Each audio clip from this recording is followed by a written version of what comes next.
is an interesting question. Does it count as a pivot if we're still pre-product? The power of seeing your story really gives people a lot of confidence. And I thought, how can I solve this problem with technology? If you feel that what you have is golden, then push yourself. What is common between all the people in the world is everybody wants to be right.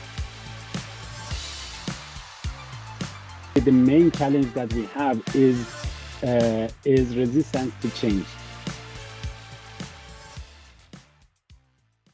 So tell me about your journey. Tell me how'd you get here, and tell me why you're doing what you're doing.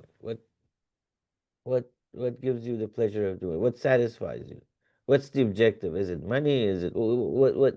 Tell me about you. Tell me about your journey. Absolutely. So back home in my past life, I was a university prof. I used to have consulting company, like working for different companies. And then I decided to do my PhD here in Canada. I moved to Canada in 2009 with my wife. And when we came here, we knew nothing. It wasn't like iPhone that time that you could find a place to stay. You could like go shopping, and there was no Uber, nothing. And we were one of like first international students at the University of Manitoba. Not the first, I mean, it wasn't like us that time.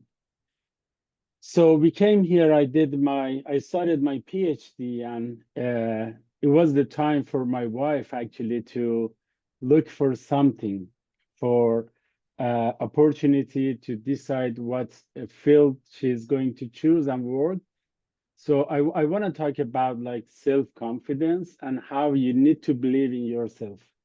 So we came here with nothing technically, and we have nothing now. Nothing has changed. But I mean, she decided she wanted to be a dentist, and she wasn't a dentist back home. She was 22 years old when she came here. And I talked to like many profs, my advisor, my friends, and they said, you know what, getting to dental school is difficult. Always have plan B, plan C.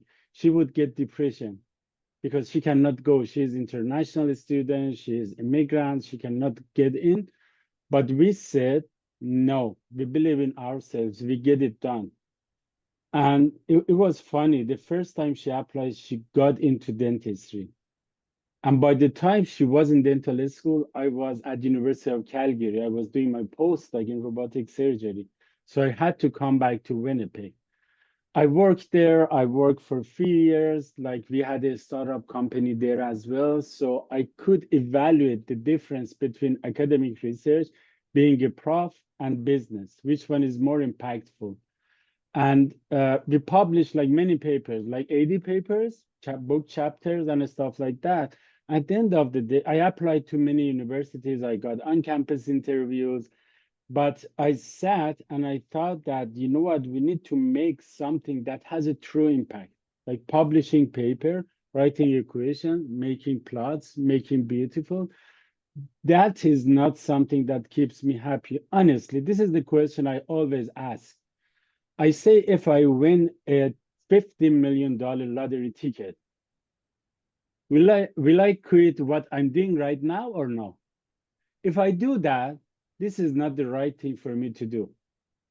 I can go to a stock market. I can go be something else. You know what I mean? This is a question I'm always asking. This is a very good point. The question is, it's not about, and we've talked about this idea of passion and all that sort of stuff. It's, if you had all the money of the world, would you do what you're doing now? Now, a lot of people would say, no, I'm going to quit my job, I'm going to do this and that. When you find what, and that doesn't mean that you may do it in a large, if you had 50 million, you may do it in a larger nature. You may quit asking for investors for money. You may hire 3 other smart people. You may accelerate. You may go, but the core of what you do, the core of what satisfies you, probably remains the same, and that is critical. That is the glue. That is the glue, and that's different than self-confidence, by the way. That is the satisfaction, which is the core of getting you to confidence and then getting you more confident and more confident. The glue is the same, the backbone is the same. And Absolutely. that's a very, very important. And it's not about passion, it's about what value can I deliver to the world. It's about the impact you can make. Excellent point. Excellent point. Yeah. And I would say like I would do the same, but I wouldn't keep doing like my I know bookkeeping or stuff like that. So I'm gonna work on a larger scale, as you said, and try to attract more smart people, more entrepreneurs, and support different companies. So So would you say that you've had, well, we got a positive self-confidence thing out of it, all right? So you were confident you were going to do it. You came here, you strived through it. And by the way, you know how smart you are, how hard you work, all of those builds the confidence. It's not just, well, I'm a smart guy, let me stay home and do nothing. You did mention you talked to a lot of people. I'm sure you revisited that application 17,000 times. It's that accomplishment is not just because, well, I think I can do it, therefore I will do it. That's not the case. So tell me about a situation you mentioned, false confidence.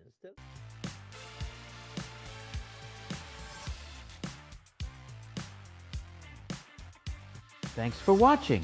You can catch the full hot seat sessions through the links in the description or the pinned comment below. And if you found this helpful, don't forget to like, share, and subscribe. I'll see you inside the Academy.